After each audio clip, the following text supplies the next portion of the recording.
बच्चे इधर देखिए, शाबाश। अभी जो हमने के ए और के बी की वैल्यू पढ़ी, उसके बाद है पी के ए और पी के बी। लेकिन इससे पहले इधर देखिए, आपसे मैंने क्वेश्चन ये किया कि हम लॉग क्यों अप्लाई करते हैं। इधर देखिए ज़रा रफ वर्क में, अबे हम इधर देखिए, हमने ये कहा कि अगर आपके पास हाइड्रोजन आयन है, आपने एसिड को पानी में डिज़ोल्व किया है और सपोज़ उसकी वैल्यू है 0.001 मोलर, तो इतनी स्मॉल वैल्यू को नोट करना इंतहाई मुश्किल है और इसको कंपेयर करना भी मुश्किल है। इसको आसान बनाने के लिए हम इसके ऊपर लॉग अप्लाई करते हैं। तो देखिए, जब हम इसके ऊपर लॉग अप्लाई करें तो हम कहते हैं कि that is equal to negative log of hydrogen ion concentration 0.0001। यही नेगेटिव लॉग अपनी जगह और ये साइंटिफिक नोटेशन में कन्वर्ट करें 1 2 3 4 और 5, तो 1 मल्टीप्लाई 10⁻⁻⁵। अब माइनस मल्टीप्लाई माइनस से क्या आएगा 5, तो 5 को याद रखना इजी है और इसको याद रखना मुश्किल है। इसलिए ये पीएच और पीओएच और पीके और पीके में हम लॉग अप्लाई करते हैं ताकि हमें कंपैरिजन में आसानी हो। समझ आ रहे कि नहीं?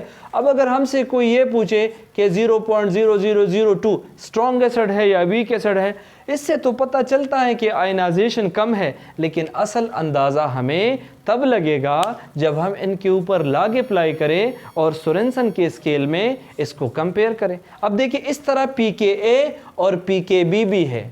पीके और पीके की वैल्यू स्मॉल होती हैं। आप ज़रा अपना बुक चेक करें, उसमें ऐसा है कि 1.5 पावर -2, समझ आ रहे हैं, 1.3 पावर -5 -6 सारे एसिड्स की वैल्यू इस टेबल में है के की। अगर आप देख लें तो ये जो के की वैल्यू है ये इंतहाई स्मॉल है। इनको आसान बनाने के लिए हम इसके ऊपर क्या लगाएंगे? लॉग।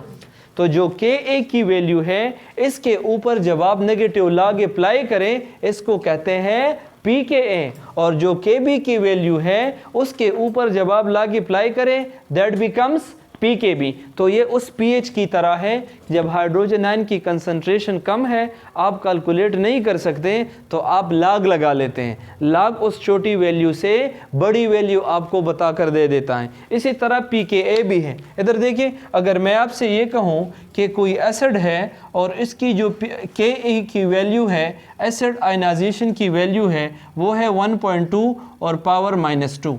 अब देखिए, इस वैल्यू को बड़ी वैल्यू में कन्वर्ट करने के लिए आप क्या करें? इसको पीके में कन्वर्ट करें। So pK is equal to negative log of 1.2 multiply 10⁻⁻²। अब देखिए, नेगेटिव और ये जब आपस में मल्टीप्लाई होगा तो ये 2 आ जाएगा, और आप क्या करें? log 1.2 भी ले लें, दोनों को आपस में मल्टीप्लाई करें तो आपको एक बड़ी वैल्यू मिल जाएगी। समझ आ रहा है कि नहीं आ रहा है? इसी तरह पीके भी है कि अगर आपके पास के बी की वैल्यू स्मॉल है, उसके ऊपर नेगेटिव लॉग अप्लाई करें तो आपको पीके भी मिल जाएगी। इधर देखिए, अगर कोई पर्टिकुलर बेस है और मैं कहता हूँ उसकी के बी वैल्यू है 0.001 मोलर, अब ये याद रखना इजी नहीं है ना, तो आप क्या करें? इसकी पीके निकाल दें, वो बराबर है नेगेटिव लॉग ऑफ 0.001। अब आप क्या करें? इस नेगेटिव लॉग को, इसको साइंटिफिक नोटेशन में 1 2 3 4, तो 1 मल्टीप्लाई 10⁻⁻⁴, तो ये आ जाएगा नेगेटिव, और नेगेटिव जब आपस में मल्टीप्लाई होगा 4 तो जवाब आ जाएगा 4। तो मकसद ये है कि जिस तरह पीएच की वैल्यू को लॉग बढ़ाता है, के और के बी की वैल्यू को भी ये लॉग बढ़ाता है। एक और टेक्निकल पॉइंट, अगर के ज़्यादा है, के क्या है? ज़्यादा है, तो एसिडिक नेचर ज़्यादा है। के बी ज़्यादा है तो बेसिक नेचर ज़्यादा है। लेकिन अगर आपसे क्वेश्चन किया जाए कि पीके की वैल्यू ज़्यादा है, एसिडिक होगा या कम एसिडिक होगा, ज़्यादा एसिडिक होगा, जनरली आपने इस तरह पढ़ा। इधर देखिए, शाबाश, क्वेश्चन ये है कि जब के की वैल्यू ज़्यादा हो, उसकी एसिडिटी क्या होती है? ज़्यादा होती है। के की, के मीन आयनाइजेशन ज़्यादा है, तो एसिडिटी क्या है? ज़्यादा है ना। ऑप्शन ये है, एक एसिड है और उसकी के की वैल्यू है 0.1, दूसरा एसिड है उसकी के की वैल्यू है 0.01। तीसरा एसिड है उसकी के की वैल्यू है 0.01। कौन सा स्ट्रॉन्ग एसिड होगा? जिसकी के की वैल्यू ज्यादा हो। अब देखिए ये 0.1 है, समझ आ रहे हैं? ये क्या है? 0.1 है, तो 0.1 मीन इसका मोलर कंसंट्रेशन ज्यादा है। ये 0.01 है, इसका कंसंट्रेशन हाइड्रोजन का कम डिजॉल्व हुआ होगा और इसका तो बहुत ही कम है। तो स्ट्रॉन्ग एसिड कौन सा है?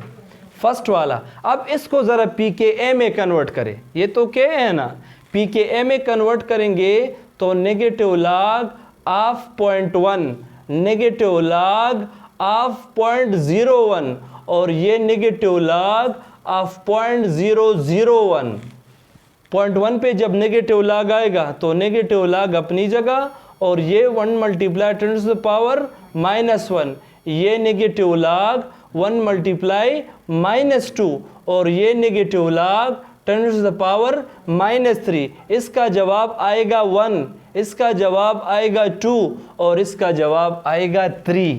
तो के की वैल्यू जब ज़्यादा हो, एसिडिटी ज़्यादा होगी मगर pKa वैल्यू कम होगी, तो आप शॉर्टकट ये भी कह सकते हैं Ka is inversely proportional to pKa। समझ आ रहा है कि नहीं आ रहा?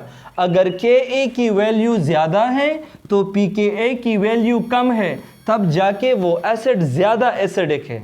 समझ आ रहा है कि नहीं आ रहा?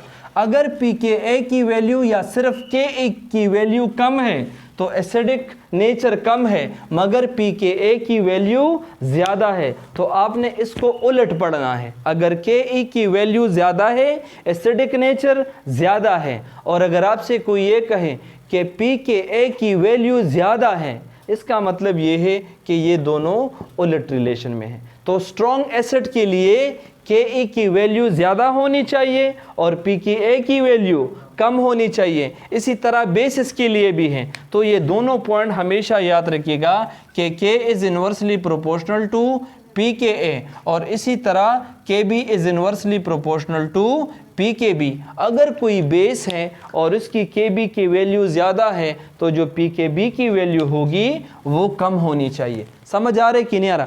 अब ज़रा ये बुक दे दें, मैंने ऑलरेडी आपको बताया इस बुक में ये दोनों टेबल हैं।